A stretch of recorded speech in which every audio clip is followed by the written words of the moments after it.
on va démarrer pile à l'heure, histoire d'avoir le temps de parler. Et même si effectivement les conditions ne sont pas idéales avec le Covid, où on aurait préféré se retrouver à un endroit tous ensemble, au moins les nouvelles technologies nous permettent effectivement de faire le point un petit peu sur tout ce qui tourne autour du VIH-Sida aujourd'hui. Pourquoi cette journée? Pourquoi ce temps de rencontre? Parce que hier, c'était la journée mondiale de lutte contre le VIH, qui a lieu tous les ans le 1er décembre. Et c'est historiquement un moment de mobilisation contre l'épidémie qui est mondiale. C'est un moment effectivement aussi un moment où on exprime sa solidarité avec les personnes qui vivent avec le VIH. Et c'est d'ailleurs le mot d'ordre de cette journée d'hier, qui était solidarité mondiale et responsabilité partagée. Et c'est un petit peu compliqué d'exercer sa responsabilité si on n'est pas au courant un petit peu d'où on en est dans cette épidémie, de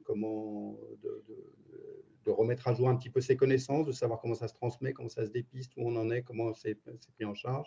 Et c'est vraiment ce temps que nous allons prendre ce soir, c'est pour faire le point sur les connaissances, faire un point aussi sur la prévention, l'accès au dépistage, déconstruire toutes les idées reçues et essayer de lutter contre les discriminations. Et c'est pourquoi le Corrivier Occitanie a proposé effectivement ce webinaire ce soir, avec une conférence en ligne, avec différents intervenants qui vont nous permettre de faire le point. Alors, je me présente rapidement, je m'appelle Franck Marcé, je suis le responsable régional de SINAFO Service. On m'a demandé un petit peu d'animer cette soirée. Nos intervenants sont au nombre de 4. Je vais leur demander de lever la main qu'on les repère bien. Laurent Trindine, qui est patient expert, qui est intervenant en éducation et thérapeutique. Alexandre Nieto, qui est responsable des actions de prévention et de réduction des risques à l'association ACT UP Sud-Ouest. Sandrine Lannes, qui est infirmière, qui a longtemps travaillé au service de maladies infectieuses et tropicales du CHU de Toulouse et qui est maintenant infirmière éducation thérapeutique dans un service spécialisé d'éducation thérapeutique. Je ne sais pas toujours très bien de quoi il retourne, mais elle va justement nous expliquer en quoi l'éducation thérapeutique est importante et quel est son rôle. Et notre dernière intervenante est médecin, infectiologue, Marie Bistoquet, qui est l'une des coordinatrices médicales du Corée. Et c'était effectivement avec elle que l'on va démarrer cette réunion avec une petite présentation des connaissances principales. Un petit rappel à vous tous qui êtes en ligne, vous n'avez pas la possibilité de parler, la solution ne le permet pas. Par contre, vous avez en bas de votre écran un petit module à côté de la liste des participants, un petit module qui s'appelle QR, un petit bouton qui vous ouvre un chat et qui vous permet en temps réel de poser vos questions. Donc, vous n'hésitez pas, s'il y a des précisions à demander, s'il y a des questions à poser, si vous avez des remarques ou des réactions, vous nous les communiquez par ce moyen et on les fera passer à nos intervenants, soit au cours de la discussion, si ça s'y prête, soit éventuellement en fin de réunion, où on essaiera de répondre à toutes les questions qui nous sont parvenues. Voilà. Donc, un petit peu aujourd'hui, quelle est la situation de l'épidémie aujourd'hui? Où est-ce qu'on en est aujourd'hui dans le monde, en France, et particulièrement dans notre région en Occitanie? C'est un petit peu la première question que j'ai envie de poser au docteur Bistoquet. Marie, est-ce que vous pouvez nous répondre à cette question? Alors oui, bonsoir à tous. Pour commencer, on va recentrer un petit peu où on en est de l'épidémie au niveau mondial. Donc actuellement, on estime qu'environ 38 millions de personnes dans le monde vivent avec le VIH. Parmi elles, 1,8 million sont des personnes âgées de moins de 15 ans. Parmi toutes les personnes qui vivent actuellement avec le VIH, on estime qu'environ 21,7 millions de personnes, soit un petit peu plus de la moitié, ont accès aujourd'hui au traitement. Et surtout, on estime que près de 8 millions de personnes ignorent leur séropositivité actuellement dans le monde. Le VIH, aujourd'hui, c'est encore 1,7 million de nouvelles contaminations tous les ans. Et surtout, malheureusement, encore 690 000 décès liés au sida. Pour revenir un peu plus vers chez nous, en France, nous estimons actuellement que 170 000 personnes vivent avec le VIH dans notre pays, que parmi elles, près de 25 000 ignorent encore leur séropositivité. Et en 2018, malheureusement, c'est encore 6 200 personnes qui ont découvert leur séropositivité. D'accord. Et selon vous, enfin, avec ces chiffres, c'est plutôt une évolution favorable, c'est stable, ça évolue dans quel sens ces chiffres? Est-ce qu'on est plutôt sur un contrôle, une baisse, ou au contraire, est-ce qu'on reste sur des chiffres une évolution qui est préoccupante aujourd'hui? Alors pendant quelques années, entre 2010 et 2015, on a constaté plutôt une stabilité notamment le nombre de découvertes. Tous les ans, on découvrait autant de nouveaux diagnostics de séropositivité sans pouvoir malheureusement faire baisser ces chiffres. Et c'est vrai que là, depuis quelques années, on a l'impression que le nombre de découvertes par an commence enfin à diminuer. D'accord. On verra un petit peu quels sont les facteurs qui peuvent expliquer cette évolution. Alors, on est sur une épidémie qui a plus de 30 ans, donc c'est une très longue histoire. À grands traits, est-ce que vous pouvez juste nous situer, effectivement, d'où vient le VIH, comment il est apparu, et puis aussi un petit peu ces notions de sida, de VIH. On ne fait pas toujours la différence. Quelle est la différence entre les deux et en quoi c'est important de distinguer VIH et sida? Alors oui, en effet, le VIH, c'est pas une épidémie qui est toute récente. C'est actuellement, malheureusement, l'épidémie la plus mortelle que nous ayons connue, avec plus de 35 millions de décès liés au sida. On estime que le virus d'origine simienne aurait une origine aux alentours des années 20, avec des premiers cas décrits dans les années 50 chez des marins. Mais c'est surtout à la fin des années 70, malheureusement, que l'épidémie a pris une ampleur mondiale avec la multiplication des cas. Et donc, dans les années 80, la première mise en évidence du virus par une équipe donc, de chercheurs français qui a valu à cette équipe de l'Institut Pasteur, dont Madame Barry Sinoussi et Monsieur Luc Montagnier, un prix Nobel des années plus tard pour cette découverte. Et le nom même du VIH a été déterminé qu'à partir de la milieu des années 80, 1986. En effet, il y a une différence entre les mots VIH et SIDA qu'on a parfois un peu de mal à bien comprendre ce que l'un et l'autre signifient. Mais en fait, le VIH, c'est le nom du virus en lui-même, c'est le nom du virus qui s'attaque aux cellules immunitaires donc, de l'individu qui l'infecte. Et le sida, c'est un peu, on pourrait dire, le stade terminal d'une maladie. Donc, c'est quand le virus a tellement détruit le système immunitaire que la personne se retrouve vulnérable à d'autres pathologies, donc des pathologies opportunistes, et arrive donc à cet état très avancé de la maladie. Donc, aujourd'hui, on peut vivre avec le VIH sans pour autant avoir le sida. Ce sont deux notions D'accord. qu'il est important de Ok. différencier. Alors, je vous interromps, pardonnez-moi, je voulais juste avoir la réaction de Laurent. En quoi, du point de vue d'une personne concernée par le VIH, c'est important effectivement de distinguer la maladie de l'infection?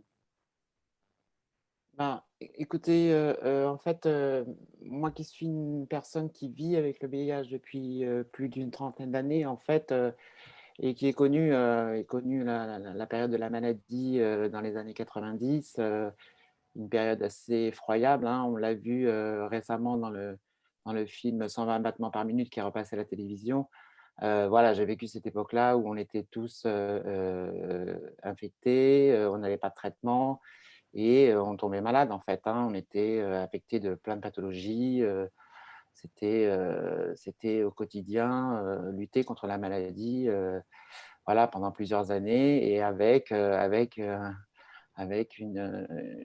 comme on dit, une perspective de vie très courte, quelques mois, peut-être quelques années au mieux. Et puis c'était une époque où on perdait tous ses proches, ses amis, ses amants. Et voilà, donc effectivement, dire aujourd'hui à une personne qui est infectée, ah bah, il a le sida, euh, même on l'entend encore aujourd'hui, il l'a bien cherché quelque part, c'est des choses qui sont complètement obsolètes. On est 25 ans plus tard. Moi, je vis avec le VIH, je vis comme une personne. Je suis une personne qui vit avec un virus, mais je ne suis pas malade. Je dirais même que je suis en bonne santé. C'est paradoxal, mais je suis en bonne santé. Ok, merci, c'est pas important de préciser cette distinction et on va voir justement maintenant, probablement, en quoi justement cette prise en charge à évoluer. Donc, moi, j'avais envie un petit peu de faire rebondir nos différents intervenants. Donc, Marie-Lise Toquet, d'abord en tant que médecin, quand une personne apprend sa séropositivité, comment est-elle prise en charge aujourd'hui et en quoi il y a eu une évolution très significative par rapport au début de l'épidémie? Et avant que vous répondiez à la question, juste parce que la question nous a été envoyée en direct, est-ce qu'il y aura des supports? Est-ce qu'il y aura des supports par rapport à ça? Alors, on ne va pas vous les envoyer à chacun, ce serait un peu trop compliqué. Par contre, vous retrouverez à la fin de l'intervention sur le site du Corrivier Occitanie l'ensemble des supports et des documents ou des adresses utiles qu'on aura évoquées au cours de cette soirée. Donc Marie, justement, comment se prend en charge cette pathologie aujourd'hui et en quoi ça a évolué notablement par rapport à il y a 20 ou 30 ans? Alors aujourd'hui, en 2020, quand une personne découvre sa séropositivité, je vais vous expliquer le parcours de façon générale, parce que bien sûr, il y a malheureusement parfois des cas plus complexes ou plus compliqués, mais dans l'immense majorité des cas que nous rencontrons dans le service, ça va passer par au début plusieurs consultations avec un infectiologue, des bilans biologiques et la mise en place d'un traitement. Aujourd'hui, contrairement donc, à il y a plusieurs années, le traitement, la plupart du temps, nous arrivons à proposer un traitement avec simplement un comprimé par jour qui a, dans la majorité des cas, peu, voire pas d'effet indésirable. Et progressivement, les nouvelles personnes diagnostiquées apprennent à vivre avec leur virus, car comme on dit, maintenant c'est une maladie chronique. On ne sait toujours pas guérir du VIH, mais grâce à cette prise en charge, des rendez-vous réguliers et un suivi biologique, on permet de garantir une espérance de vie similaire à une personne qui n'est pas infectée par le virus. Donc là où ça a changé, je pense que Laurent pourra d'autant plus compléter mon propos, c'est qu'aujourd'hui, on essaye d'aller vers justement, dès que c'est possible, une simplification des prises en charge et une simplification des traitements pour garantir au maximum la qualité de vie des personnes vivant avec le VIH. D'accord. Donc l'idée, c'est qu'en fait, le traitement est initié le plus tôt possible dès que la personne apprend qu'elle est séropositive et qu'aujourd'hui, on tend à faire quelque chose à la fois de plus simple à prendre en charge. Est-ce que, Laurent, par rapport à l'expérience des traitements qu'on connaissait il y a 10, 20 ou 30 ans, est-ce que ces progrès sont réels pour les personnes qui vivent avec le VIH aujourd'hui? Est-ce qu'il y a vraiment de vrais bénéfices avec les traitements actuels? Alors oui, bien sûr. Euh, Dans ces années difficiles où on avait des traitements qui étaient en essai en fait et on était, euh, on était censé accéder à ces traitements parce qu'on n'avait pas trop le choix en fait, hein, et en fait on se retrouvait avec parfois, je me suis retrouvé à prendre entre 20 et 30 gélules ou comprimés par jour. Donc aujourd'hui je prends une trithérapie, c'est 2 cachets par jour, même si j'ai des traitements annexes parce que comme ça fait très très longtemps que je suis infecté et qu'il y a quand même une inflammation résiduelle dans mon corps et que je suis plus sujet à des pathologies qui viennent plutôt avec le vieillissement, mais qui viennent précocement chez les personnes séropositives. En fait, je me retrouve avec quelques cachets supplémentaires pour le cholestérol, l'hypertension, voilà, des choses comme ça. Mais bon, c'est incomparable de ce que j'ai pu vivre il y a 25, 30 ans en arrière. Ce qui a changé complètement la donne, c'est l'arrivée des trithérapies en 1996 et qui nous a permis de survivre à la maladie, hein. Donc voilà, ça n'a absolument rien à voir. Et en 2020, on verra par la suite, mais les traitements sont très très allégés. Et même pour nous qui sommes des personnes traitées depuis très très longtemps, déjà on a un suivi très régulier, très rapproché, ce qui fait qu'on est peut-être mieux suivi que la population générale et surtout en préventive de tout ce qui pourrait être comme des pathologies à risque.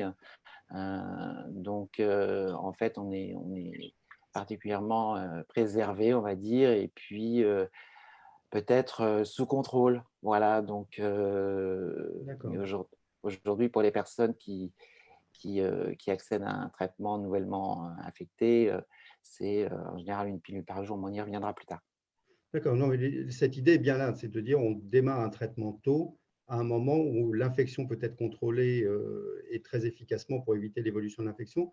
Et donc, justement, cet enjeu d'accompagnement thérapeutique, c'est un petit peu à Sandrine, en tant qu'infirmière d'éducation thérapeutique, en quoi vous jouez un rôle, justement, en quoi il y a un travail d'accompagnement des personnes pour que les traitements soient gérés le mieux possible et comment vous procédez, en fait, concrètement?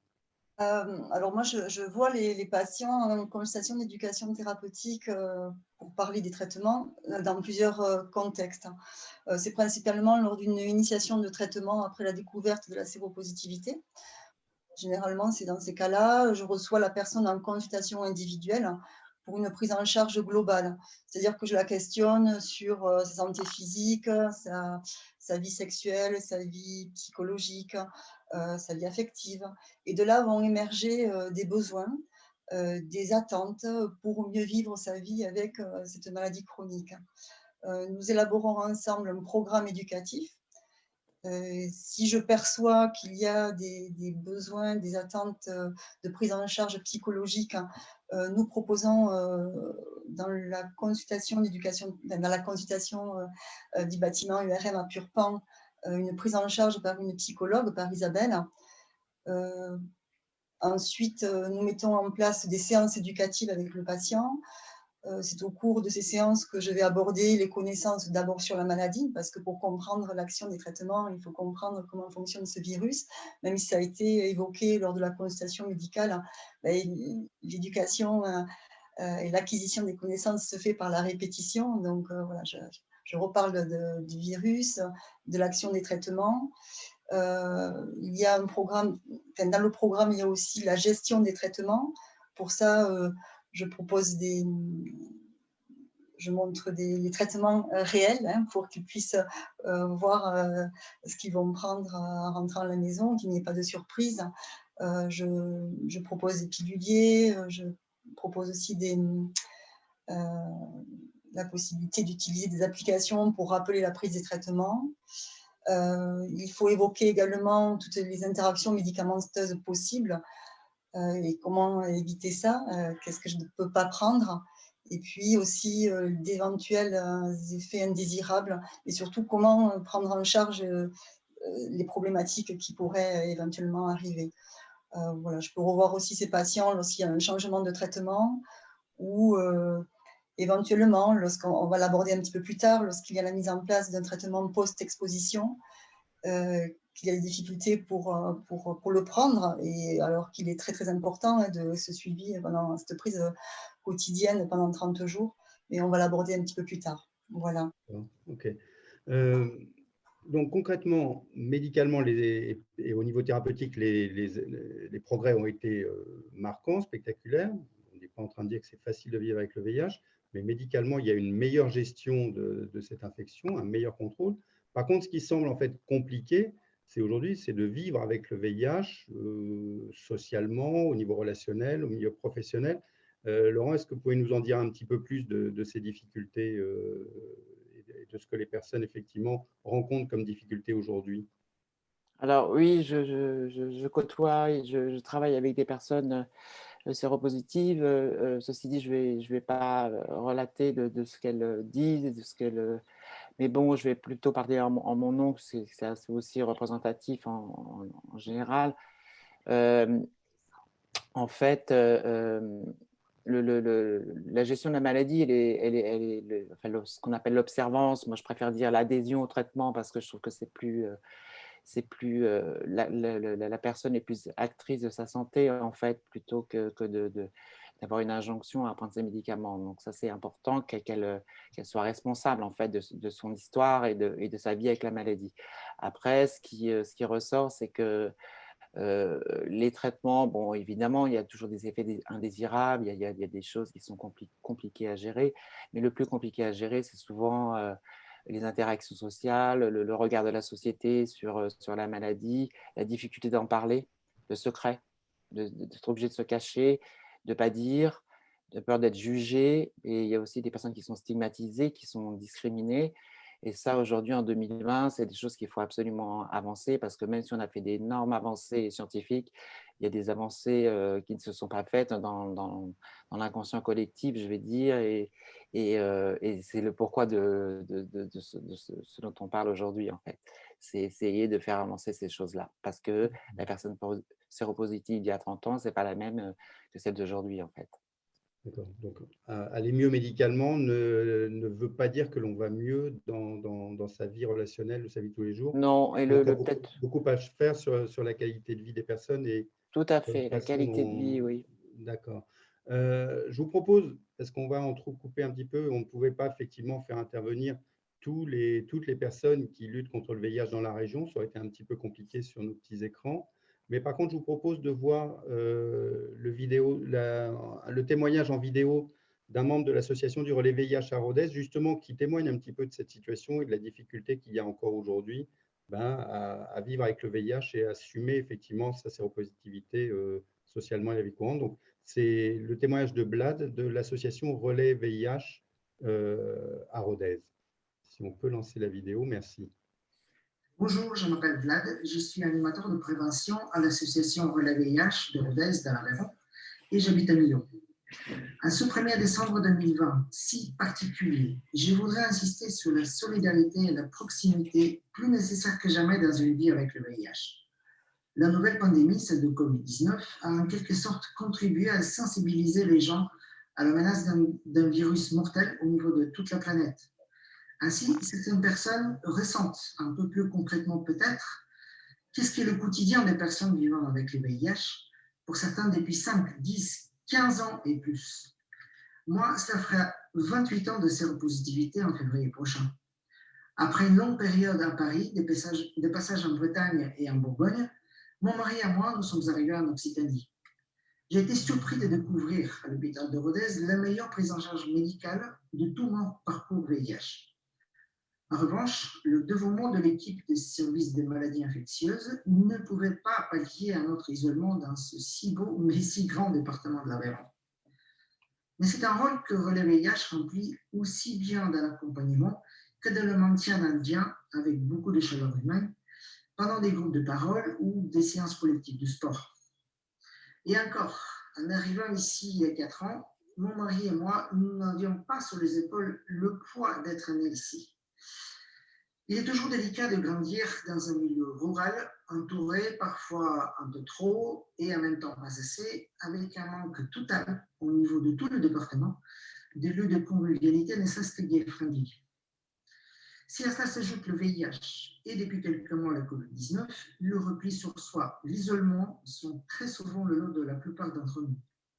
On s'enferme pour se protéger, pour protéger les autres, tout en restant ouvert, curieux et solidaire. Exercice d'équilibriste aussi difficile que vital. Mon souhait pour ce 1er décembre, plus de nouvelles contaminations, et pour cela, tout le monde doit s'habituer à se faire dépister, à utiliser le traitement post-exposition dès qu'il a une prise de risque. Relais VIH est habilité pour réaliser des tests de dépistage rapide à l'électrode, alors n'hésitez pas. Et n'oubliez pas, le préservatif reste toujours un moyen fiable pour nous protéger de maladies sexuellement transmissibles. Très grand merci, parce que c'est jamais simple de témoigner à visage découvert lorsqu'on est porteur du VIH, et le faire effectivement dans une vidéo qu'on nous a confiée justement pour porter ce message. Ça semble très important d'entendre effectivement à la fois l'énergie qu'ont certaines personnes pour lutter contre cette infection et leurs attentes effectivement d'être mieux comprises et moins discriminées. Alors, la Blad nous a déjà commencé à parler de prévention, de TROD, de tout un tas de choses qui paraissent peut-être un peu compliquées pour ceux qui n'ont pas les connaissances les plus actuelles. Donc, on va vous proposer maintenant de reprendre un petit peu les bases, entre guillemets, et Dr Bistoquet, donc un petit peu de nous rappeler comment se transmet le VIH, même si ça semble évident pour tout le monde, au moins se repartir des informations et des connaissances de base par rapport à la transmission du virus. En effet, ça semble assez basique, mais je rencontre encore beaucoup de parfois d'idées reçues ou de méconnaissances par rapport à ces modes de transmission. Donc, on en a mis 3, on va dire, en premier plan avec, tout d'abord, pour commencer, les rapports sexuels donc non protégés. que ce soit par la pénétration vaginale, anale ou les fellations. Il y a ensuite les risques de transmission suite à l'utilisation de matériel contaminé par piqûre ou injection avec les seringues. Et enfin, le troisième mode de transmission connu est celui de la mère à son enfant, quand celle-ci n'est bien sûr pas prise en charge et ne reçoit pas de traitement, soit pendant sa grossesse ou soit ensuite pendant l'allaitement. Et donc de rappeler que le VIH, ça ne se transmet pas par la salive, ça ne se transmet pas par les caresses, les contacts, ni par les piqûres de moustiques, comme parfois on peut encore l'entendre. Voilà. D'accord. Donc, voilà, un rappel. Bon, je pense que si certains ont des questions, ils trouveront les réponses un petit peu sur les différents sites des associations pour plus de précision. Et donc, en face de tout ce qui concerne la transmission, on va effectivement détailler les différents moyens de prévention qui existent. Et comme vous le voyez, là, l'image le démontre très bien, ce n'est pas un ou deux moyens de prévention, c'est tout un éventail de prévention qui existe. Et je vous propose effectivement de les détailler un par un, de réexpliquer comment effectivement on se protège ou on se dépiste du VIH. Mais avant, on va vous proposer peut-être une nouvelle petite vidéo, un petit clip effectivement de la ville de Montpellier dans le cadre du projet Montpellier sans sida et qui effectivement détaille un petit peu les différents moyens de prévention qui existent.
Donc voilà, 6 moyens de prévention et on va reprendre ça en détail. Alors, vous retrouverez sur le site de la ville de Montpellier l'ensemble du programme Montpellier sans sida et ce petit clip qui rappelle les choses.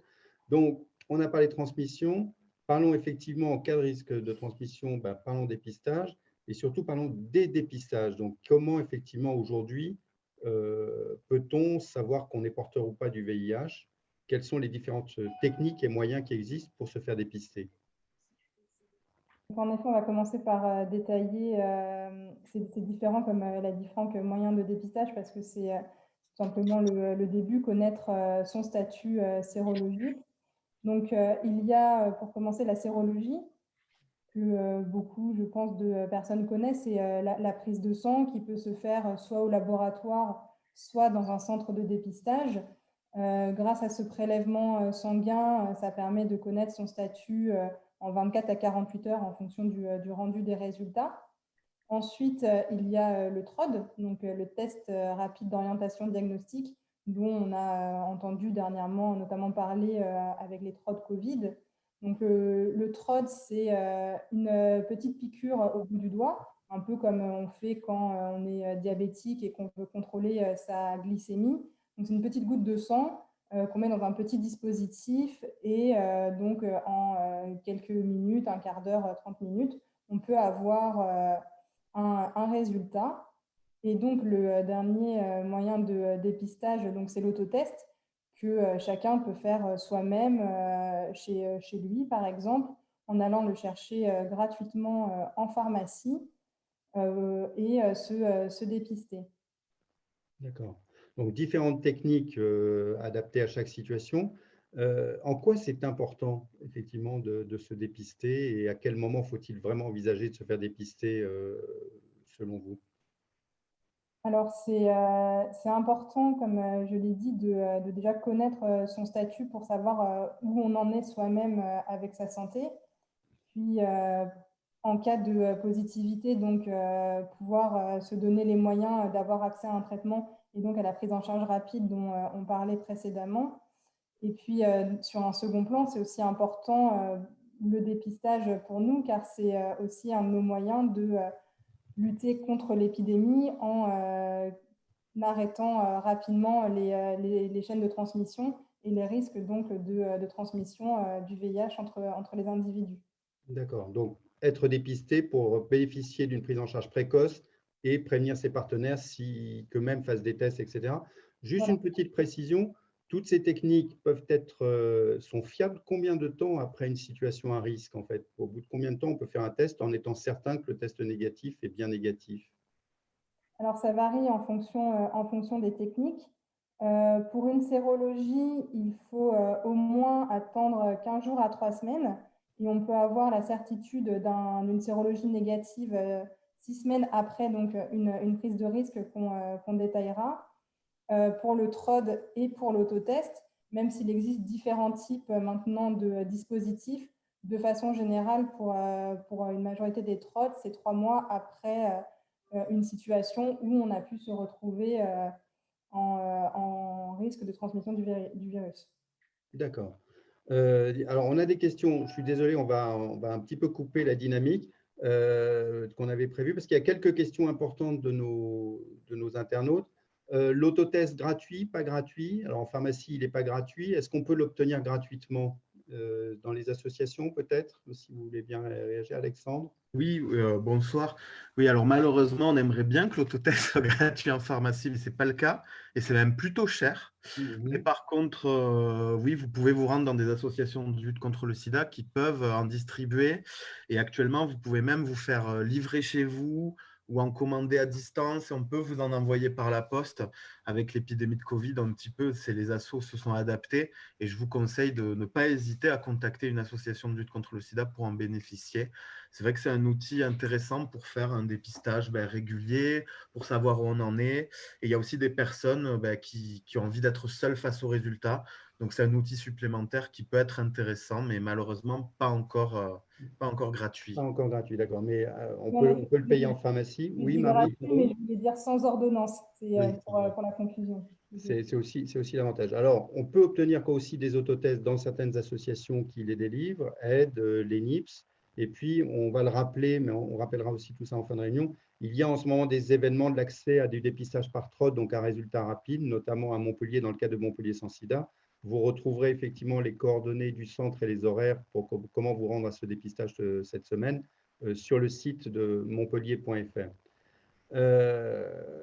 Donc, on a un petit peu parlé donc, de ces différentes techniques.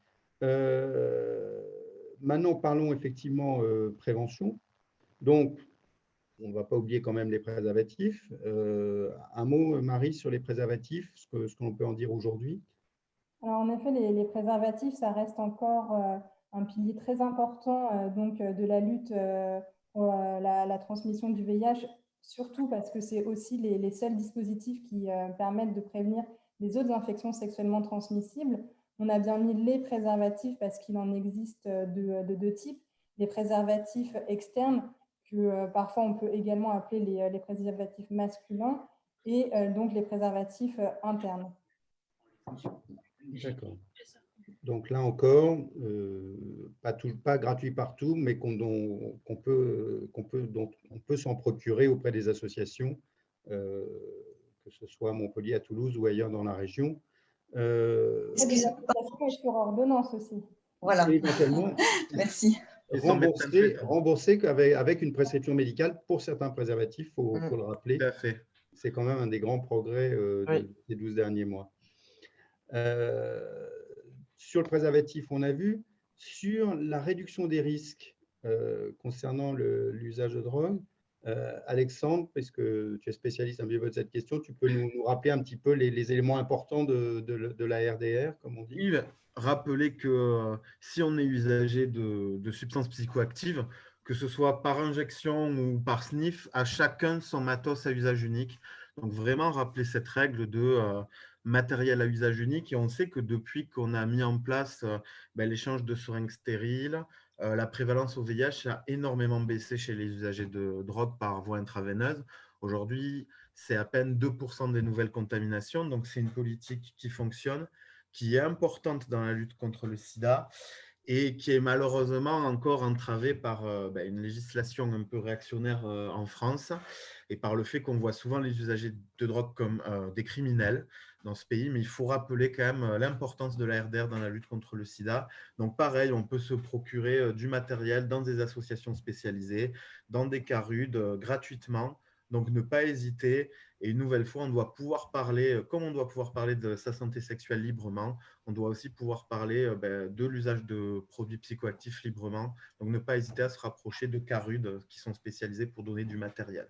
Voilà. D'accord. Et donc là, on parle beaucoup VIH ce soir, on parle IST, pas oublier effectivement les hépatites. Les hépatites. Et de dire que justement, il existe aussi des TROD pour les hépatites et qu'au centre Rabelais à Montpellier, on peut bénéficier de TROD VIH et de TROD dépistage de l'hépatite C. Donc là aussi, la possibilité de dépister plusieurs pathologies.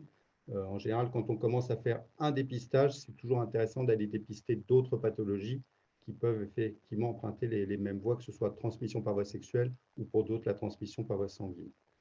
Alors, on continue un petit peu à balayer les risques de transmission et la prévention. Donc là, on rentre dans quelque chose qui est vraiment une innovation, qui n'est pas toujours très bien connue et qui parfois peut être confondue avec le traitement d'urgence. Là, on parle du traitement préventif de la PrEP, de la prophylaxie pré-exposition. Mais concrètement, en quoi ça consiste, ce traitement préventif? Alors, c'est Marie qui répond à cette question. Alors, le traitement préventif, c'est un traitement qui est destiné aux personnes qui ne sont pas infectées par le virus du VIH pour justement éviter toute acquisition du virus. Donc, c'est un traitement qui se prend avant la transmission du VIH pour justement éviter que celle-ci arrive si jamais une personne se retrouve exposée à une situation de risque de transmission du virus comme celle qu'on a décrite au début de la présentation. D'accord. Et finalement, on cible qui? Parce que finalement, tout le monde ne va peut-être pas bénéficier de ce type de traitement. Alexandre, la PrEP, plutôt à destination de qui prioritairement finalement? On cible les publics les plus touchés par le VIH, notamment les hommes ayant des relations sexuelles avec des hommes, HSH, le terme est un peu pas très joli, les travailleuses du sexe et les personnes migrantes aussi. Si vite fait, peut-être pour la PrEP, on peut prendre rendez-vous dans un CEGID, dans un service d'infectiologie ou dans certains hôpitaux. C'est vraiment quelque chose qui a révolutionné un peu la lutte contre le sida et qui est un des outils qui permet aujourd'hui une vraie réduction des contaminations VIH. Et rappeler que c'est un outil qui est remboursé par la sécurité sociale comparé à d'autres pays. Tant qu'on a encore une sécurité sociale dans ce pays, ne pas hésiter à se renseigner si de temps en temps, on oublie la capote, on a envie d'avoir un outil supplémentaire. C'est un vrai outil supplémentaire pour les gens et qui a permis, je pense, à beaucoup de gens de se libérer un peu de la peur d'attraper le VIH et je pense qu'il permet de retrouver une sexualité épanouie pour certains publics les plus touchés par le VIH. Une vraie révolution et un outil à vraiment en parler et à diffuser encore plus. Voilà. D'accord. Et avec l'idée en plus que ce n'est pas juste un comprimé, entre guillemets, ça s'inscrit dans tout un suivi. Donc, tout à fait, ça intègre les gens dans un vrai suivi en santé sexuelle. Il y a des rendez-vous tous les 3 mois pour des dépistages. On est suivi par des professionnels. Ça insère vraiment des gens qui avaient peut-être des pratiques à risque dans ce parcours de soins en santé sexuelle. C'est ça aussi qui est vraiment intéressant dans le schéma français, notamment. D'accord. Alors, je vous interromps, mais c'est le jeu, puisqu'on a effectivement des réactions en direct et je remercie tous les participants qui nous envoient leurs questions. Marie, on est quand même sur un traitement antiviral. Est-ce qu'il y a des effets indésirables concernant le traitement concernant la PrEP Alors, comme lesquels tous les médicaments, bien sûr, il peut y avoir des effets indésirables. Nous en constatons relativement peu et quasiment jamais des effets indésirables graves ou ayant des conséquences. La plupart des personnes que je suis sous PrEP me décrivent généralement, surtout quand la prophylaxie est instaurée, donc au début, parfois quelques troubles digestifs type aigreur d'estomac, un petit peu inconfort digestif, des maux de tête, de la fatigue. Ça va rarement plus loin et c'est souvent résolutif avec le temps. Au niveau effet autres indésirables, en fait, comme le disait Alexandre, le suivi régulier permet aussi donc de surveiller qu'il n'y ait pas d'autres effets indésirables au niveau biologique qui puissent arriver avec des prises de sang régulières où on contrôle systématiquement que tout va bien, que le foie va bien, que le rein va bien et qu'il n'y a aucune conséquence pour la personne qui est sous PrEP. D'accord. Donc, on est bien dans l'inscription dans un suivi médical au long cours avec à la fois les sérologies, le contrôle des pathologies et la surveillance des effets indésirables du traitement par le médecin. Alors, au-delà des effets indésirables, est-ce que les médecins, on a vu que c'était pouvait être prescrit dans des services spécialisés, maintenant en Cégide, est-ce que les médecins généralistes peuvent prescrire la PrEP aujourd'hui? Bientôt. Bientôt, à la fin de l'année. À la Bientôt, fin de voilà. l'année. C'est ça D'accord. la bonne. Voilà. Donc, Renouveler. actuellement, Faire le suivi et le c'est renouveler. forcément un spécialiste qui initie le traitement, il faut le rappeler. C'est ça. Pour le moment, et encore pour peut-être que quelques jours, parce qu'en effet, bientôt, peut-être les médecins généralistes pourront en cabinet instaurer la PrEP et donc ensuite en assurer le suivi. D'accord. Donc, on passe d'un traitement un peu exceptionnel à quelque chose qui pourrait être plus normalisé. Alors, sans entrer trop dans les détails, mais on a une question. La PrEP, ça se prend comment et ça se prend combien de temps avant les rapports, a-t-on comme question sur le chat?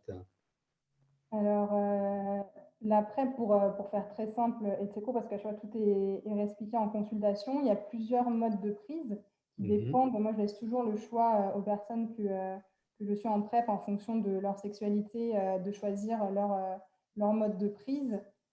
Si rien d'autre ne le contre-indique, on peut prendre soit un comprimé tous les jours avec un repas à heure fixe, soit le prendre plus ponctuellement. Donc, il y a des petits schémas qui s'apprennent, qui ne sont pas très compliqués, avec au début 2 comprimés au moins 2 heures avant une situation à risque, puis un comprimé 24 heures après et 48 heures après.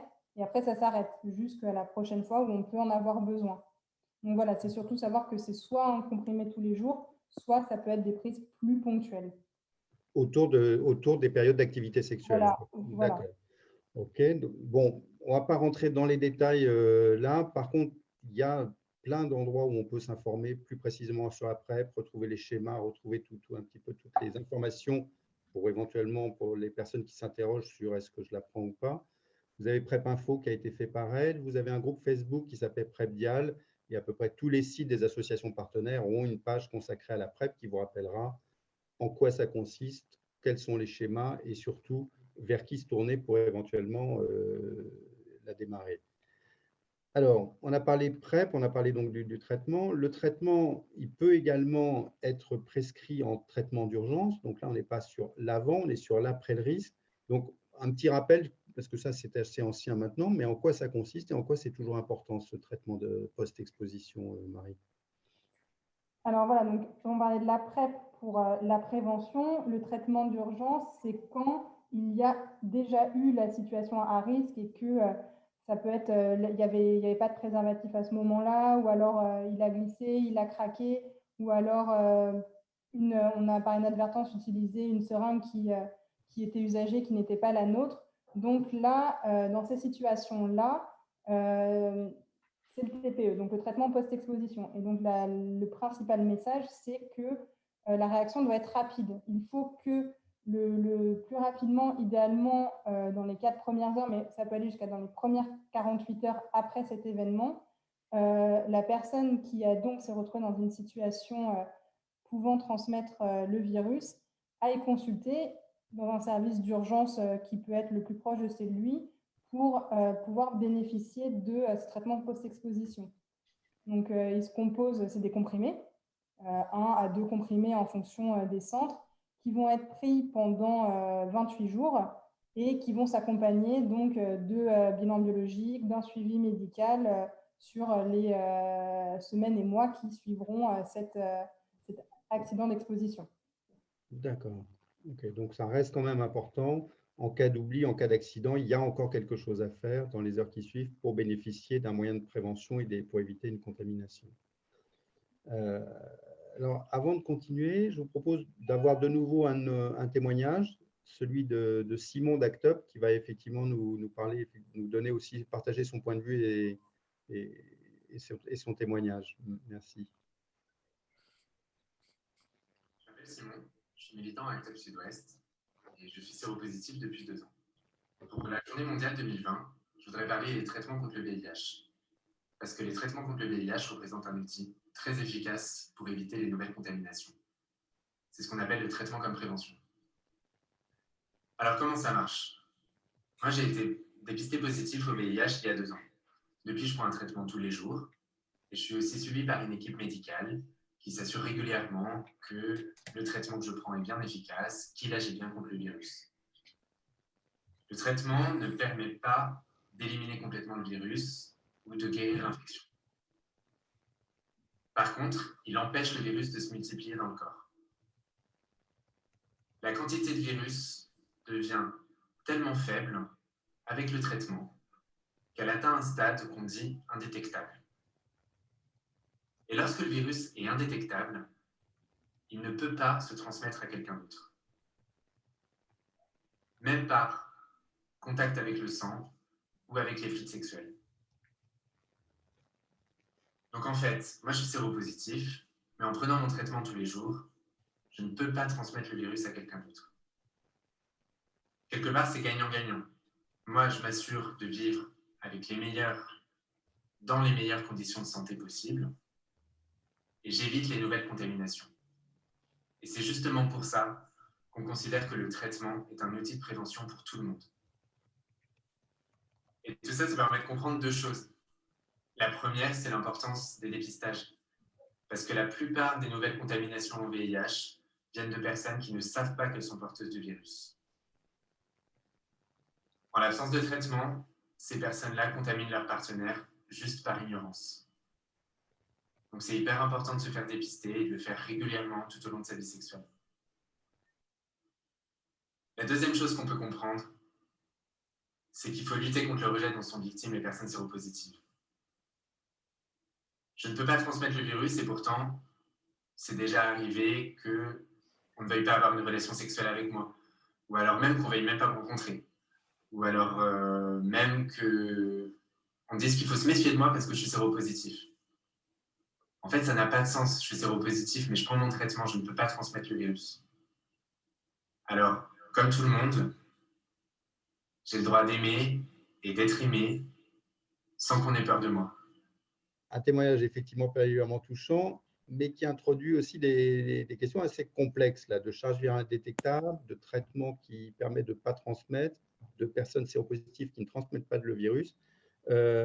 Marie, Laurent, est-ce que vous pouvez nous en dire un petit peu plus là, sur ce traitement comme prévention? Marie, vas-y. Ok, je vais commencer maintenant. Alors, en effet, le traitement comme prévention, c'est, comme l'avait bien expliqué Simon dans sa vidéo, c'est le fait que quand une personne qui vit avec le VIH prend son traitement et a ce qu'on appelle une charge virale indétectable, donc le virus n'est plus détectable dans son sang, au bout de 6 mois, donc de cette indétectabilité, la personne ne peut plus transmettre son virus. Elle n'est plus contagieuse, tout simplement. Voilà. Donc ça, c'est un avantage considérable puisqu'effectivement, ça permet de ne pas exposer son ou ses partenaires.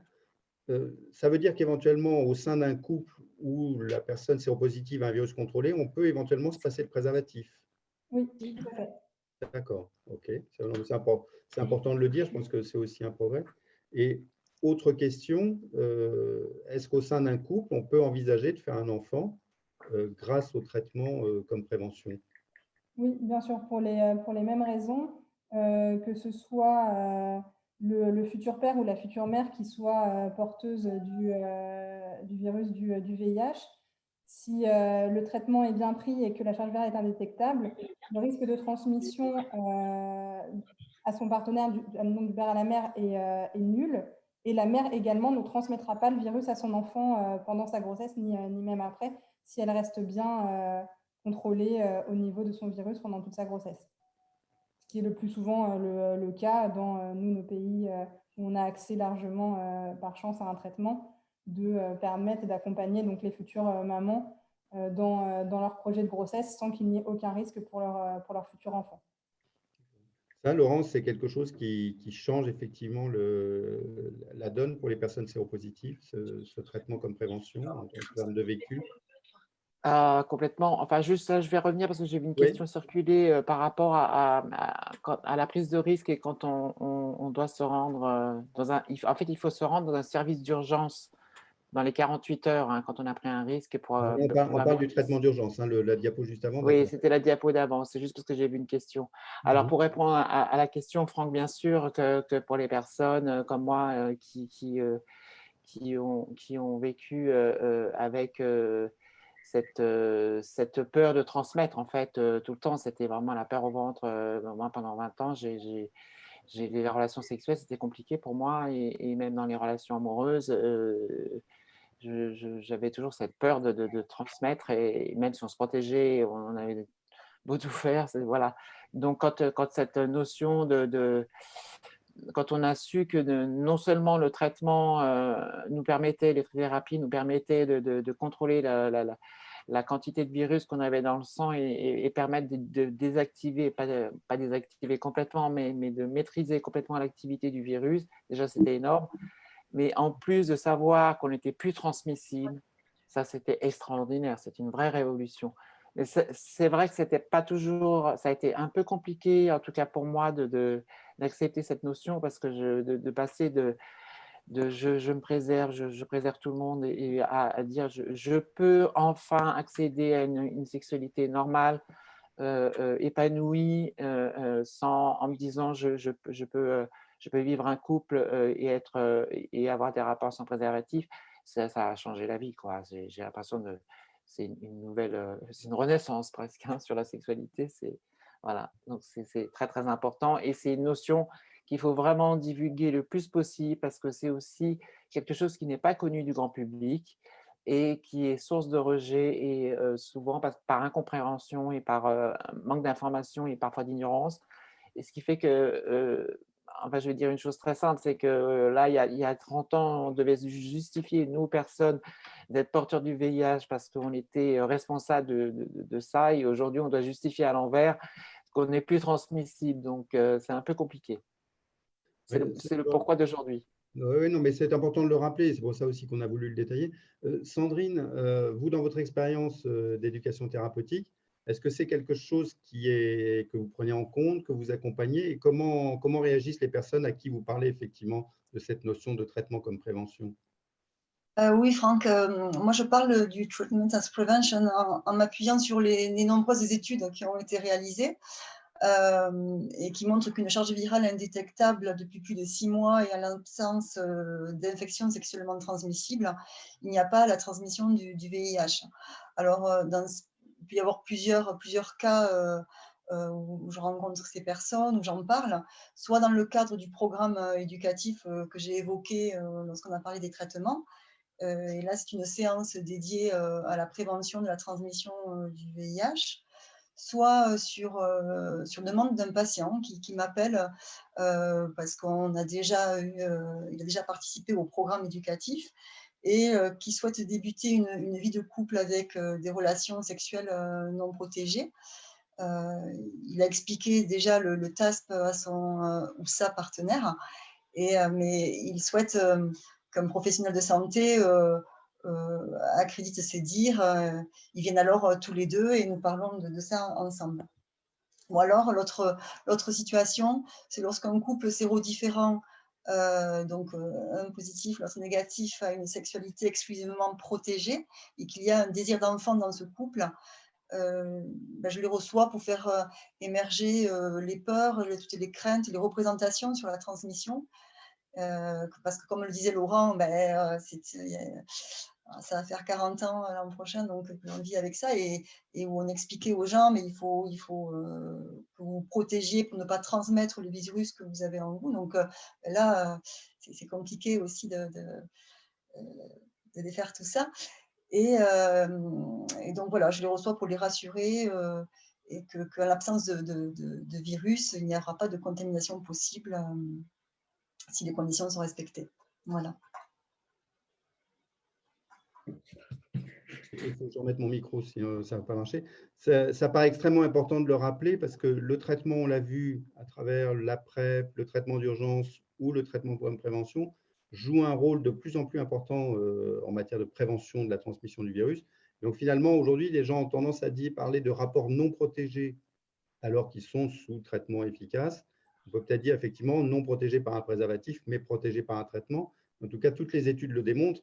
C'est au moins aussi efficace, voire peut-être plus efficace que le préservatif, d'être sous traitement avec une charge virale indétectable. Donc, c'est des notions un peu complexes, mais pour autant, les associations, il ne manque pas d'associations pour expliquer, pour accompagner à la fois toutes ces notions et à la fois bien les comprendre et s'en saisir, parce qu'effectivement, arrêter le préservatif quand on se protège avec un préservatif depuis plusieurs années, c'est toujours un petit peu compliqué. Parfois, c'est insécurisant pour certaines personnes. Un petit rappel d'un de nos spectateurs là, qui nous le dit, ouais, c'est bien le TASP, mais ça ne protège pas des IST. C'est pas faux. Donc, en fait, oui, ça protège de la transmission du VIH. Ça permet de se passer de préservatif au sein d'un couple stable. Ça suppose quand même d'utiliser des préservatifs et de faire des tests d'IST lorsqu'on est effectivement multipartenaire. Ce n'est pas parce qu'on a le VIH qu'on ne peut pas être concerné par d'autres IST. Donc, ça suppose aussi de faire attention à ça. Mais au sein d'un couple stable, on peut effectivement envisager de se passer de préservatif. Alors, si vous avez des questions, vous n'hésitez pas à nous les faire passer. On arrive un petit peu à la fin de cette présentation. Ce qu'on voulait un petit peu terminer, là, on a fait un petit peu l'histoire, un petit peu les connaissances aujourd'hui, et on voulait aller un petit peu plus loin. Marie Bistoquet, justement, qu'est-ce qu'on a de nouveau, de mieux en cours ou à venir qui permettrait que ce soit peut-être encore plus simple d'être pris en charge et d'être traité contre le VIH? Qu'est-ce qui est à l'étude ou disponible actuellement pour aller mieux vis-à-vis du VIH? Voilà, c'est bon, moi aussi, je vais remettre mon micro. Alors, en effet, on a fait pas mal de progrès scientifiques là sur la dernière décennie, mais pour autant, on ne s'arrête pas là et on continue toujours à essayer d'innover. Et actuellement, le principal mot d'ordre, c'est l'allègement thérapeutique. Donc, comment faire aussi bien avec moins de traitements, moins de comprimés, moins de molécules, pour garder néanmoins donc, un bon contrôle du virus chez les personnes qui vivent avec le VIH. Donc, plusieurs possibilités. On connaît donc bien, comme le disait Laurent, la trithérapie, qui est donc le traitement historique de la prise en charge du VIH, qui sont des comprimés composés de 3 molécules différentes. Aujourd'hui, de plus en plus, quand c'est possible, je ne dis pas que c'est la solution que nous pouvons proposer à toutes les personnes que nous suivons, on essaye de passer donc à des bithérapies, à faire donc aussi bien qu'avec 3 molécules, mais avec seulement 2 molécules. Comme autre possibilité d'innovation et d'allègement thérapeutique, il y a la mise en place parfois du traitement en discontinu. C'est-à-dire que le patient ne prend plus son traitement tous les jours, mais 4 jours dans la semaine. Donc, par exemple, ça peut être du lundi au jeudi et sur le week-end, donc le vendredi, samedi, dimanche, il n'y a plus besoin de prendre le comprimé. Et malgré tout, le virus reste endormi, contrôlable, avec des charges virales indétectables. Après, il y a d'autres possibilités qui sont également à l'étude, avec le comprimé par semaine, qui est en train d'arriver dans les études cliniques, ou essayer de voir si avec juste donc un seul comprimé une fois dans la semaine, on peut également permettre un maintien de ce bon contrôle virologique. et les formes injectables qui sont toutes proches d'arriver dans l'année à venir, on pense, avec donc une injection. Ça présenterait un peu comme quand on va se faire vacciner, c'est pas un vaccin, mais ce serait une injection dans l'épaule tous les 2 mois, et donc entre-temps, plus besoin de prendre d'autres médicaments. Un médicament qui agit dans la durée avec une seule injection tous les mois ou tous les 2 mois, en fait. Exactement. Donc là, en fait, il y a plusieurs stratégies, à la fois moins de molécules tout en restant efficace, ou des médicaments qui agissent de façon retardée pour plus avoir la contrainte de prendre tous les jours son médicament. Alors, ce qui est rageant avec le VIH, c'est qu'on nous parle depuis le début de cette épidémie de vaccins. Là, on est confronté à une nouvelle épidémie. Ça fait 1 an qu'elle sort et on a déjà un vaccin. Qu'est-ce qui fait que dans le VIH, on n'a toujours pas de vaccin susceptible de prévenir la transmission de ce virus? Est-ce qu'il y a des perspectives? Ça, c'est des questions qu'on a eues dans la préparation de cette soirée. C'est sûr que c'est une bonne question, et en effet, c'est rageant de voir qu'on n'a toujours pas de vaccin pour le VIH. Alors en fait, justement pour répondre à la question et pour comparer au Covid dont on parle beaucoup actuellement, oui, ce sont deux virus, mais le virus du VIH est un virus, on va dire, nettement plus complexe et compliqué que le virus du Covid. C'est ce qui rend les possibilités de vaccination et de recherche plus difficiles à mener. C'est un virus qui, déjà, ce n'est pas un seul virus, il existe plusieurs virus du VIH. C'est un virus qui mute, qui est très intelligent, qui sait s'adapter, c'est un virus qui arrive à rentrer au plus profond de nos cellules, à se mélanger avec notre ADN, donc qui est très, très, très difficile, pour lequel d'ailleurs on n'a pas encore percé tous les mystères. Donc pour toutes ces raisons, ça rend la recherche pour un vaccin préventif ou thérapeutique extrêmement compliquée. Après, il y a actuellement des essais qui sont en cours, des essais avancés, des essais sur des grandes populations qui sont assez prometteurs et pour lesquels on espère dans les années à venir soit nous apporteront donc ce vaccin qu'on attend tant, ou au moins nous permettront d'apprendre et de continuer à avancer pour se rapprocher le plus, dans un avenir, on espère, proche de la vraie solution. D'accord. Bon, en le souhaitant et en souhaitant que les nouvelles technologies là, des virus à ARN peut-être ouvrent des perspectives de nouvelles techniques vaccinales. Alors, on est un petit peu au bout de notre tour de table. On avait un petit peu prévu d'essayer de tenir sur 1 heure la présentation un petit peu de ces différentes informations. Moi, je voulais vous proposer un rapide tour de table à tous les 4, si vous voulez bien, parce qu'actuellement, on est sur des projets alors qu'ils s'organisent une pandémie mondiale, et on voit que même si on réfléchit nationalement, on pense de plus en plus au niveau local pour s'adapter aux réponses. Donc, on a un projet vers Montpellier sans sida, on a un vers Toulouse sans sida, qui est un projet qui est en train de se monter. À votre avis, est-ce qu'on peut envisager effectivement un contrôle de cette épidémie?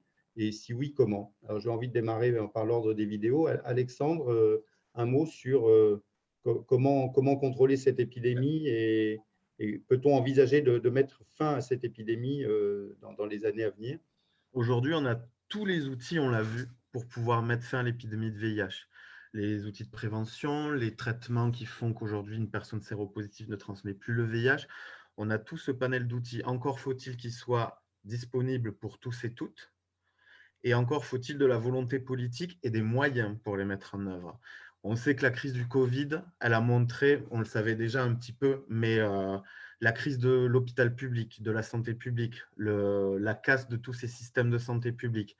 Aujourd'hui, il faut vraiment investir massivement dans la santé sexuelle. Mais il y a aussi les discriminations qui sont maintenues envers les publics les plus touchés par le VIH, et qui sont aussi un frein à la lutte contre l'épidémie. Les discriminations envers les TDS, l'homophobie, les discriminations vers les usagers de drogue. Excuse-moi, Alexandre, les TDS, c'est… Les travailleurs du sexe. Excusez-moi. Voilà. Il y a aussi des lois qui favorisent le maintien de l'épidémie, les lois sur les produits psychoactifs, la pénalisation des clients des travailleurs du sexe. Donc voilà, je pense que pour lutter contre le VIH, y mettre fin, il faut vraiment lutter contre toutes ces discriminations. Et je n'ai pas parlé aussi, on le sait, les groupes les plus touchés, c'est les hommes ayant des relations sexuelles avec les hommes et les personnes migrantes qui se contaminent une fois arrivées en France. Il faut aussi se mobiliser pour mettre un arrêt à toutes ces politiques qui entravent l'accès à la santé de toutes les personnes les plus touchées par le VIH. Donc oui, on peut mettre fin à l'épidémie de VIH, mais il faut une volonté politique et mettre fin à toutes ces discriminations qui sont un vecteur de l'épidémie. Merci. Marie, quelques mots là-dessus Alors, je rejoins le propos d'Alexandre qui est de dire que oui, aujourd'hui, on a énormément d'outils pour lutter contre le VIH et pour mettre fin à cette épidémie de sida. On en aura, je l'espère, encore plus demain et dans les années à venir. C'est sûr que le meilleur moyen de lutter contre cette épidémie, c'est de combiner tout ce qui est à notre disposition. Donc, comme on l'a bien présenté, il n'y a pas en fait une seule façon de lutter contre le VIH, mais bien tout un tas d'outils et de mesures qui doivent être prises, qui doivent être combinées pour que voilà, on n'ait plus à annoncer encore des découvertes de séropositivité, que les personnes soient prises en charge avant d'arriver à des stades SIDA et que nous puissions enfin pouvoir mettre un terme à cette pandémie. D'accord. Sandrine, même question. En remettant le micro. Le micro, pardon.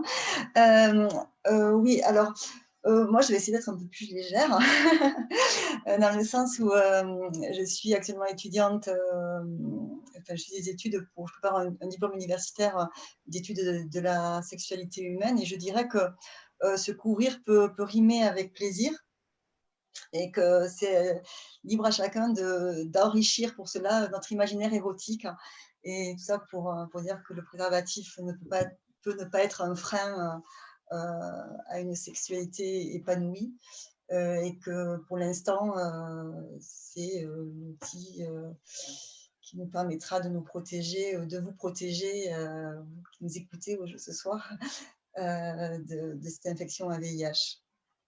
Merci. Et Laurent, quel point de vue sur la fin de l'épidémie? La fin de l'épidémie, je crois que ce sera… alors évidemment, comme disait Marie, on a tous les outils à disposition. Chacun peut trouver la prévention qui lui convient le mieux. Le principal, je pense, c'est de pouvoir communiquer quand on fait une rencontre, qu'elle soit affective, sexuelle, de pouvoir communiquer là-dessus, de pouvoir se dire toi, t'en es où par rapport au VIH, par rapport aux IST, qu'on soit clair avec ça, parce que ça fait 25 ans qu'on traîne encore des idées reçues et qu'on n'arrive pas à avancer là-dessus, et que c'est toujours aussi compliqué. Il y a toujours autant de peur et autant de réticence, il y a toujours autant de rejet aussi, et de stigmatisation. Moi, je pense qu'on arrivera à une fin d'épidémie, alors scientifique, parce qu'on aura peut-être réussi à rompre la chaîne de transmission et qu'on pourra plus transmettre le VIH, et ce sera énorme. Mais bon, il restera quand même des infections sexuellement transmissibles, et je me dis que en fait, tout ça, c'est encore un problème lié au tabou de la sexualité, et que c'est bien dommage, et qu'aujourd'hui, les personnes qui vivent avec le VIH on aurait besoin d'une société beaucoup plus inclusive, en fait. On n'est pas différents, et je dirais que même, c'est pas moi qui le dis, c'est le professeur Willy Rosenbaum qui disait, vous savez, aujourd'hui, il y a moins de risques à avoir des rapports sexuels avec une personne séropositive sous traitement qui ne transmet pas le VIH qu'avec une personne séronégative qui ne sait pas où il en est dans son statut sérologique. Voilà. C'est important de le rappeler. Alors, merci pour ces réponses à ce tour de table. Je vais revenir quand même à notre public qui a quelques questions là, consécutives aux interventions. Plusieurs concernent les traitements, donc je vais me tourner vers notre infectiologue. Est-ce que déjà les traitements vont être délivrés en pharmacie? Alors, en fait, ils le sont déjà, on faut le rappeler, fort heureusement. Oui. L'immense majorité des traitements anti-VIH aujourd'hui sont accessibles dans n'importe quelle pharmacie. Oui, tout à fait. D'accord. Okay. Donc là encore, depuis toujours. Mais bon, alors certains rarement sont uniquement à prescription hospitalière, mais l'immense majorité des molécules sont disponibles, pas forcément sur étagère. Donc effectivement, il faut, petit rappel, en général, toujours s'y prendre 24 à 48 heures avant pour être sûr que la pharmacienne ou le pharmacien commande le traitement et qu'il soit disponible. Est-ce qu'il y a des risques de résistance du virus face au traitement? Est-ce qu'il y a toujours ce problème des résistances du virus face au traitement? Alors oui, enfin, nous, notre crainte parmi les infectiologues et les VIHologues, c'est que émerge toujours un virus multirésistant pour lequel on n'aurait aucun traitement et aucune solution à proposer. Dans une majorité des cas, en fait, comme il existe une multitude de traitements aujourd'hui qu'on a à disposition, on arrive parfois donc avec des combinaisons qui sont malheureusement bien plus compliquées qu'un seul comprimé par jour à toujours trouver une solution en ajoutant et en passant à des quadrithérapies, à des pentathérapies, à tenir le virus sous contrôle.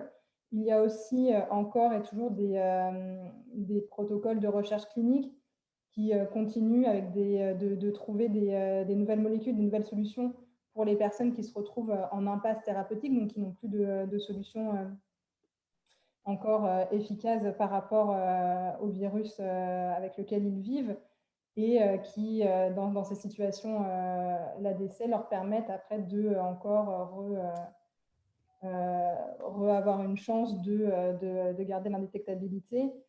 C'est sûr que les résistances avec le VIH, ça ne se passe pas tout à fait comme on l'entend avec les résistances avec les bactéries, comme il y a eu les campagnes avec les antibiotiques, il ne faut pas en prendre trop, sinon les bactéries, ça devient résistant. Les virus, en fait, mutent souvent quand les traitements sont pas suivis de façon optimale et qu'il y a donc des charges virales comme ça résiduelles. Donc, c'est surtout pour bien se protéger de tout risque après de faire muter son virus et donc de complications dans la prise en charge à venir. Bien faire attention à essayer de respecter son traitement et s'il ne nous correspond pas, ne pas hésiter à en parler à son médecin pour qu'il puisse essayer de trouver des solutions pour l'adapter s'il y a des effets indésirables et pouvoir toujours en discuter pour que ce soit le moins lourd possible. D'accord, merci beaucoup. Donc, Alexandre, l'un de nos intervenants, a été obligé de nous quitter parce qu'il avait une autre émission qui démarrait. On est tous pas mal pris en cette période de 1er décembre. Juste des questions. Alors, sur effectivement les futures prescriptions de PrEP par les médecins généralistes, alors comment on va promouvoir ce nouveau moyen de prévention? Est-ce qu'il y a des campagnes qui sont prévues? Oui, je pense qu'on va de toute façon envisager de communiquer largement là-dessus. Encore faut-il trouver des médecins généralistes motivés pour prescrire ce nouveau traitement et les former à minima justement à la PrEP. Là, c'est un gros boulot que vous faites, Marie, dans le cadre de Montpellier Sans Sida, pour accompagner les médecins généralistes et les aider à la fois à relayer les prescriptions actuelles et envisager une primo-prescription par la suite, en fait. Alors oui, en effet, ça a été une grosse mission qui a été menée par l'équipe de Montpellier Sans Sida et notamment plusieurs médecins du service, du CGID et de la métropole qui ont accepté de participer à ces séances de formation. Nous, bien sûr, tout ce qu'on attend, c'est que ça soit rendu officiel, que le décret puisse passer pour justement permettre cette primo-prescription en ville à tous nos collègues de médecine générale. Quand ce sera le cas, il est déjà prévu des campagnes de formation, soit en présentiel, en ligne, par e-learning, de différentes façons pour que justement chacun puisse trouver l'information dont il a besoin pour pouvoir se former à la PrEP et être accompagné comme il le souhaite après pour pouvoir exercer correctement dans son cabinet cette pratique. D'accord. Alors, on a une question d'actualité.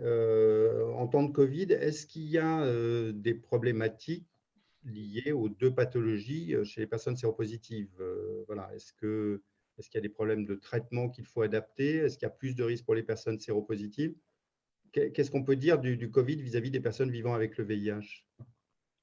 Alors, en effet, c'est une question qu'on s'est posée tout au long de l'année, qui nous a bien sûr beaucoup inquiétés quand le Covid est arrivé dans notre pays et qu'on connaissait peu finalement cette nouvelle maladie. Nous, là, sur les observations qu'on a pu avoir maintenant sur les derniers mois et nos expériences au niveau des services de maladies infectieuses, c'est que pour une personne, donc, comme on disait, qui est suivie avec une charge virale indétectable et donc une immunité conservée, vivre avec le VIH ne représente pas un surrisque de faire une infection au Covid ou de faire un Covid grave. Là où il peut y avoir donc plus de complications et plus de risques, ce sont pour les personnes qui malheureusement, donc, comme on disait, sont immunodéprimées, donc sont en stade SIDA. Donc, comme toute personne immunodéprimée, sont plus sensibles aux infections et donc peuvent se voir faire des Covid qui pourraient être plus graves et donc nécessiter des hospitalisations. D'accord. Mais en dehors de ces cas-là, une personne qui est bien suivie, qui a CCD4 supérieur au seuil de sang et qui est correctement suivie par ailleurs, n'a pas plus de risque de faire une infection Covid que n'importe qui dans la population générale. Ce qui est plutôt rassurant. Laurent, une réaction que tu voulais réagir? Oui, parce qu'en fait, on s'est beaucoup posé la question en tant que personne vivant avec le VIH, avec l'arrivée du Covid, qui était assez effrayante aussi. On se disait, oh là là, il va falloir gérer 2 virus. Et beaucoup de personnes se sont posé la question, enfin des personnes séropositives se sont posé la question, ils pensaient que peut-être, par exemple, le traitement antirétroviral qu'on prend, notre thérapie, pouvait protéger du Covid. Alors ça, pas du tout. C'est une idée qu'il faut déconstruire parce que c'est pas du tout ce qui se passe. Et en fait, on n'est pas plus exposé que les autres personnes, à moins qu'on ait une pathologie à risque, donc peut-être un diabète ou une obésité, ou voilà, mais bon, pas plus que les autres. Et je dirais aussi que même les personnes vivant avec le VIH, ayant déjà l'habitude de vivre avec un virus, ont peut-être déjà plus les ressources de savoir se protéger. Et donc, elles ont eu déjà les bons réflexes pour se protéger et du VIH et du Covid. D'accord. La Covid, pardon.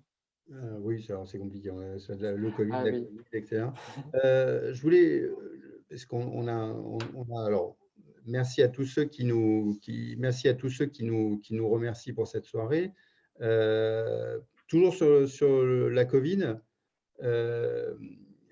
enfin dans le contexte Covid, est-ce que le vaccin contre la grippe est recommandé pour les personnes vivant avec le VIH? Éventuellement, quels autres vaccins sont recommandés pour les personnes vivant avec le VIH? C'est important de le rappeler. Oui, je veux bien répondre. Oui, vas-y Laurent, je t'en prie.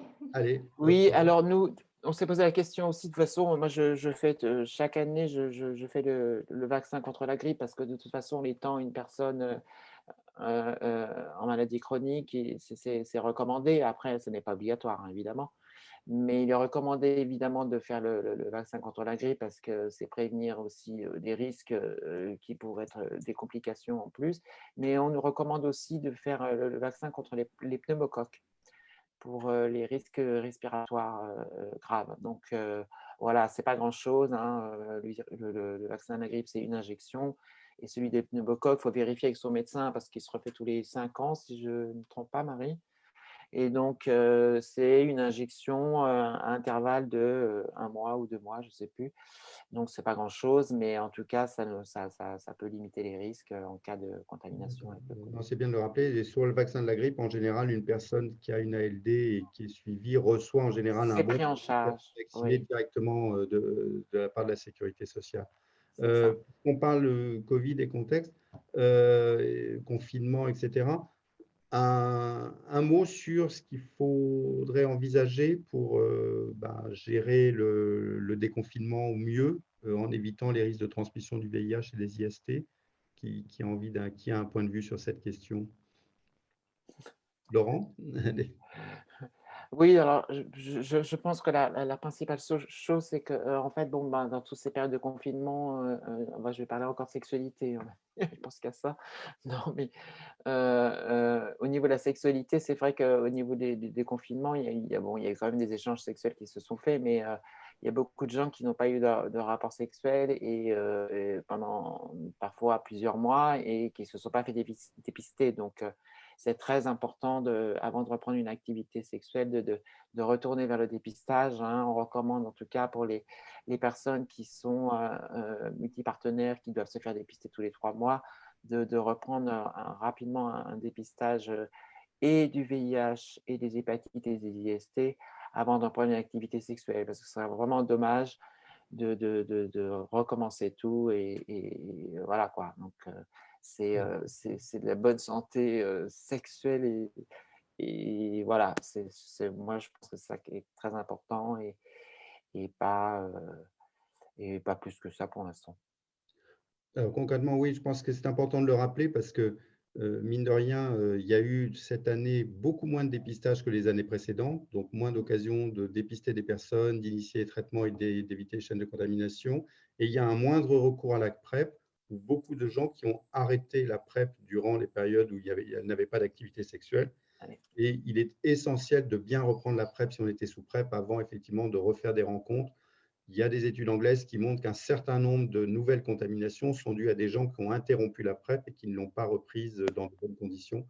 Donc, effectivement, retrouver, entre guillemets, une activité à peu près normale, y compris une activité sexuelle de rencontre, pourquoi pas, mais en ne faisant pas de cette période une période où il y aurait plus de risques qu'avant.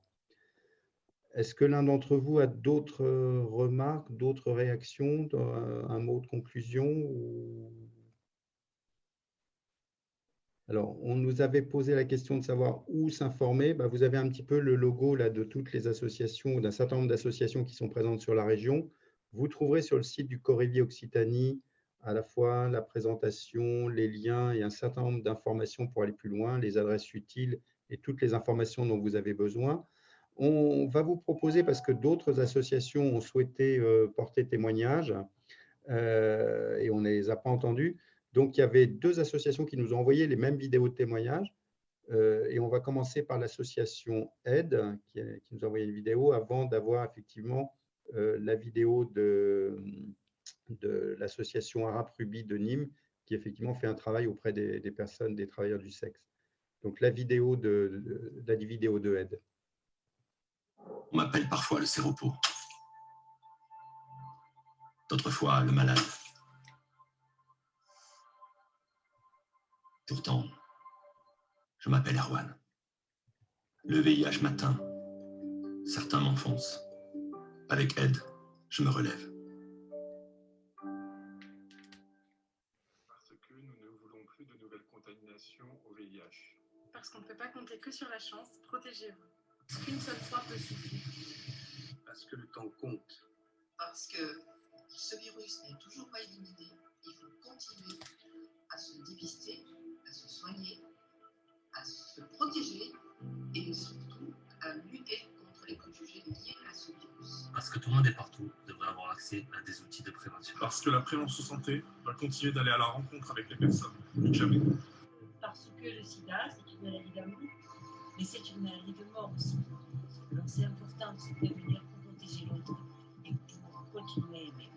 Parce que face aux fragilités qu'engendre le monde violent, nous devons rester vigilants, combatifs et solidaires. Parce que ça n'arrive pas tous. Parce qu'aujourd'hui, nous devons avoir une attitude éco-responsable et adopter des gestes anti-gaspi. Nous trions, recyclons, réemployons. Et c'est aussi pour beaucoup de choses. Mais pas pour le préservatif. Lui, il est à usage unique. Parce que tous ces petits bouts de plastique sont fort jolis et très colorés, mais pas que pour cela. Parce que aussi, c'est vraiment sexy. Parce que la santé n'a pas de prix. Parce qu'avec la santé, vous pouvez tout faire. Protégez-vous. لأن موجة لقاح كوفيد-19 أنا متفائل في المستقبل بخصوص فيروس نقل المناعة. قبل ذلك دعونا نكون حذرين الكشف. Parce qu'ils ont trouvé le vaccin de Covid-19, je reste toujours optimiste de l'avenir que le VIH. Avant ça, reste en prudent, dépisté, protégé. Parce que la santé, c'est important et que le VIH tue. N'oubliez pas de vous protéger. Vous protéger, que ce soit dans le cadre de votre travail avec vos clients ou pour le plaisir d'une belle rencontre. Vous vous devez de vous protéger pour vous et pour vos proches. Because the health is more important to us. When we have sickness, it's not good for our health. We have problem in our body, so that is why we have to fight against this sickness. We don't need this sickness in our body.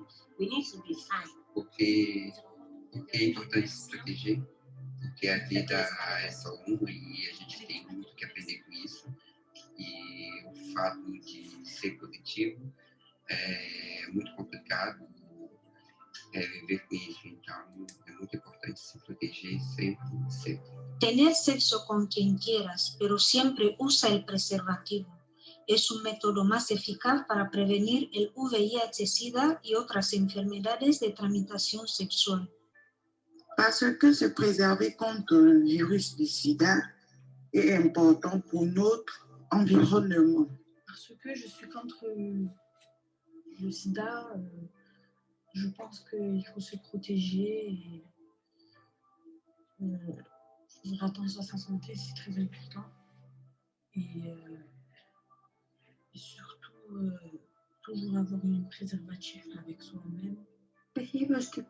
Mbroni veten, sepse shumë veti është i çmuar, mos harroni një mundësi për të kujdesur për veten dhe për të testuar. First, if it's for life, protect yourself because health is precious. Do not miss any opportunity to take care of yourself and get tested. El VIH es de por vida, protéjase. Porque la salud es preciosa, no pierda la oportunidad de cuidarse y hacer las pruebas. Live è per la vita, proteggiti perché la salute è preziosa, non perdi l'occasione di prenderti cura di testo e fare il test. Le vie, c'est pour la vie, protégez-vous.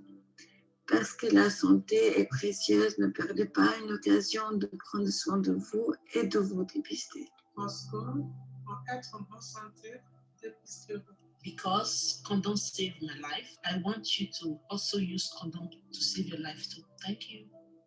Parce que le dépistage est important.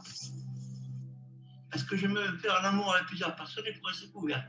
Parce que même qu'on parle de Covid-19, il y a de l'autre maladie comme le HIV qui tue aussi.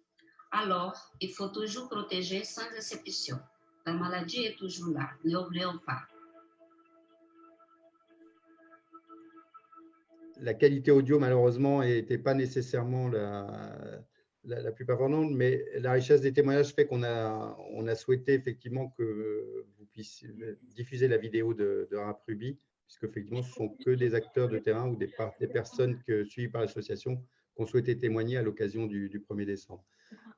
Comme vous le voyez sur cette dernière diapo, on est à la fin de ce webinaire. Merci infiniment d'avoir été présents, nettement plus nombreux sur le web qu'on a pu réunir finalement des gens physiquement. Des soirs de 1er décembre, on n'était pas aussi nombreux ce soir que tous derrière nos écrans, donc tant mieux. Vous retrouverez effectivement, vous voyez l'adresse en bas à gauche de cette diapo, corevi.chu-montpellier.fr. On ne va pas pouvoir lister toutes les assos nombreuses qui existent. Par contre, vous trouverez les références et tous les liens sur le site du Corevi. Pour ceux qui le souhaitent et qui l'ont demandé, oui, cette vidéo a été captée. Elle sera effectivement disponible sur le site et elle peut être regardée en différé, il n'y a pas de souci. Donc, il me reste juste à remercier nos 4 intervenants. Alexandre, qui nous a déjà quittés pour un autre événement. Sandrine, merci, infirmière en éducation thérapeutique. Merci à vous. Laurent, patient expert et qui nous a apporté à la fois son expérience à la fois de personnes qui aident et de personnes qui vivent avec le VIH. Et Marie, médecin infectiologue, qui a été un petit peu notre caution médicale et scientifique de toute cette soirée. En espérant que tout ça a pu vous être utile. Et je ne peux pas conclure cette soirée en remerciant le Corevi Occitanie et particulièrement Isabelle Lepin et Laurine Morquin, voilà, que vous n'avez pas entendu au cours de cette réunion, mais qui en sont les organisatrices et les chevilles ouvrières et sans qui, effectivement, cet événement n'aurait pas pu avoir lieu. Merci à toutes et à tous. Et merci à toi, Franck Marcet, aussi. Merci. Je vous souhaite une excellente soirée et merci d'avoir été présent pour cette rencontre. Voilà. Donc, protégez-vous du VIH et face à toutes ces épreuves, ne nous lâchons pas et restons solides.